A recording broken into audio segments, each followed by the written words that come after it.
Hello friends, welcome to my channel. So in today's video, I'll be discussing about agentic coding with GitHub Copilot in VS Code.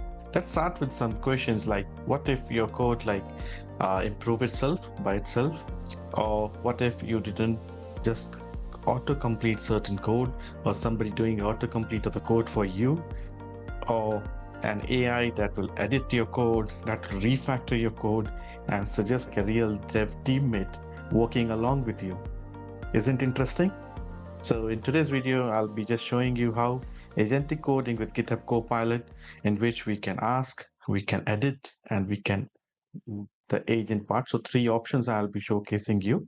Now, before we proceed, what exactly this agentic coding is, what is this new approach where the AI agents actively participate in the software development lifecycle, and it will help you with developing the code, refactoring, and giving you suggestions. It gives you not only just a prompt in which you can just ask few things or ask some code, or you can take some initiative or something, but it also understand the goals, what are the tasks need to be done, along with writing the code, testing, and even debugging also. So all those things will be taken care in one place. So it will be like a smart co-pilot who think like of a coding, understands what you want. Even if you don't give detailed instructions and all, it will plan and execute those step by step. So it will fix your bugs. If some bugs are there, it will refactor the code, run the test cases, create test cases also. So all those things will be done in one go. So basically, like suppose if you're creating a website or a web app with any certain features like uploading images or creating a thumbnail, upload an image and just convert them into thumbnail or anything else. So we can just give the instructions that will create the whole website along with the storage and all. So it will not only just give you the code snippets that we need to sum it up in order to create the whole project. So rather than it will create a full app for us. And I also explain the steps and even also suggest what are the improvements that we can do in that particular app. So it's interesting, right? So it moves not, it's more than autocomplete. So it behaves like a teammate, a junior developer who is assisting you in developing the app. So it's a natural collaboration between human intention and the AI execution. It's like we can have a prototype. If you like the prototype, you accept it. If you don't like it, basically you keep the code. If you don't like it, you just ignore it. And you can just, again, give some instructions. You can do some add-ons, improve the functionality. So all those things we can do here in this GitHub Copilot. So it's not just coding with AI, but it is intelligent, like coding with an intelligent teammate. So I will just take you to the VS Code. So there we can see a small hands-on. So before that, if you haven't installed the VS Code, you can download. I will provide the link for that in my description of this video. And the thing that you have to do next is to enable the extension or install the extension for GitHub Copilot. So let me switch to that VS Code. So you can see over here, these are the extensions over here, and you can search for the GitHub Copilot over here, and I've already installed. You can GitHub Copilot. So you can see I've already installed over here. So if you don't want to use this, there is a Code GPT also there. So behind the scene, there are different models that are being through by which these are being powered. You can see over here, this is our chat GPT, the GPT 4.0, then GPT 4.1, then we can have a Claude 3.5 Sonnet also. You can use any one of them, and you can just manage these models, and you can add some more models, bring up your own keys and all. So lots of things you can do over here. So just a quick overview over here. You can have your workspace where you can make these changes. You can make changes using natural language. I suggested code completions you can do. Use natural language in your files. Look out for smart actions. So these are the things, just an introduction about it, how we can AI pair program to write code faster and smarter. So once you have installed the extensions, so you need to sign up and all. Once you do it, you will get it over here, Ask Copilot. A small thing over here, you can see over here, three options are there. Previously, it was Ask Edit. Now it is Agent over here. So there are three different modes, basically, you can say, and each of them is having its own like a feature, you can say. So let me go back to my root over here.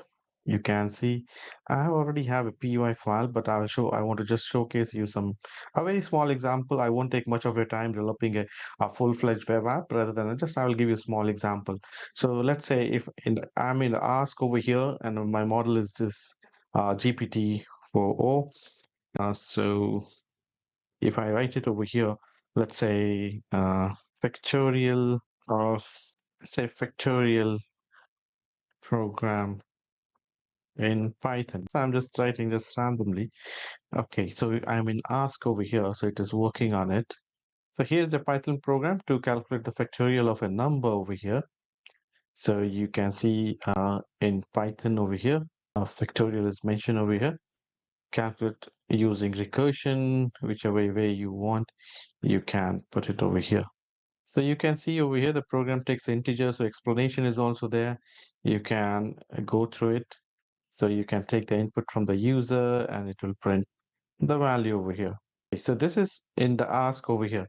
Now suppose if I change this one to edit.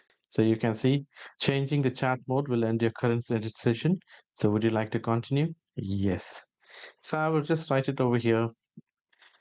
Create, let's say, fact.py and create a factorial program in Python.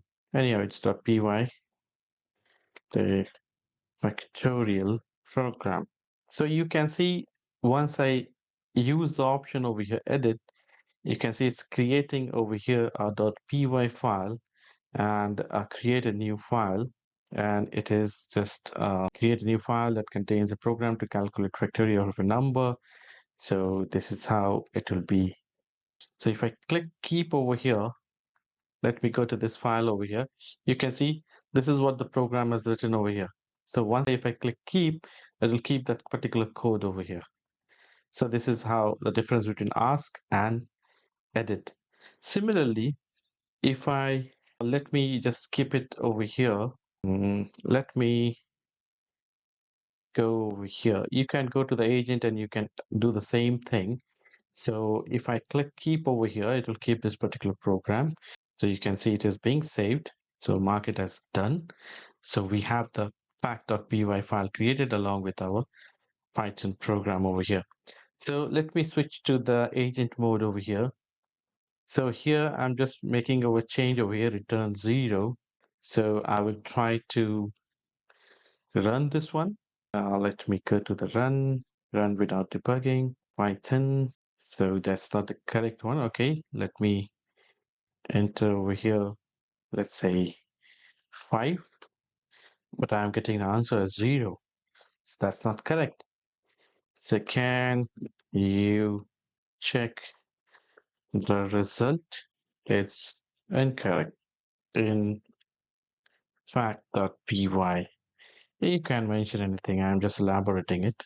So the issue is that the function is that it returns 0 for n is equal to 0 and which is incorrect. The factorial of 0 and 1 should be 1. So this is what I'm like. So it's working for me. It's finding out the errors in my code and it's helping me to fix. You can see applying the edits. So you can see it is being highlighted over here, return 0. So if I want to accept or if I want to undo, so you can do it. So if you can keep it. So you can see the explanation is given over here. The factorial of 0 and 1 should be 1. This will be the fix for me. The issue, this has been corrected. The factorial function is now correct. It correctly returns 1. So let me keep these changes over here and then let me run again so we can see over here. So again, I will enter the number 5. So you can see it give me the correct answer. So this is how you can explore it. You can draft it if you have a full-fledged web app. You want to have a identity, or you want to have auth service. You want to have some products and all, or any services that you want to expose it. So any kind of project, you can go with the edit and you can see whether the various use cases are being covered or not. If it is covered, you can just accept those changes, you can modify those things, or you can just go to the agent You can again give the instructions. It will create the whole workflow along with the source code, and you can start working on the project. So this is how you can utilize the GitHub Copilot. I just give you a basic example so you can explore more with the different use cases at your side. Do let me know in my comment section whether you like this feature. You can change the different models that you have, and these are the different modes in which you can work.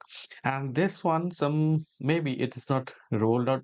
I think it is rolled out fully. Everyone will be having this agent. If not, try to update your VS Code as well as the extensions that you are installing for the GitHub Copilot. So that was all from this, how we can utilize this GitHub Copilot with different modes, and even you can use this Claude 3.5 Sonnet. You can see there various capabilities are being added in this 3.5. You can just go through it, or you can just use the normal one, the GPT-1, or you can just take the GPT 4.1, and even you can add some more models also. So as I told you in the beginning of the video, so this is agentic coding. It's not just about suggesting code. It's about like how we can collaborate with an AI that edits your code, that explains your code, and it works your code. It's being done in all in one place. So like you give Ask Copilot a try, you'll be surprised how far VS Code and Copilot can go. So do like, share, and subscribe to my channel. So, and do let me know, is Copilot your new dev buddy or just a smart autocomplete? So do explore it. Thanks for watching.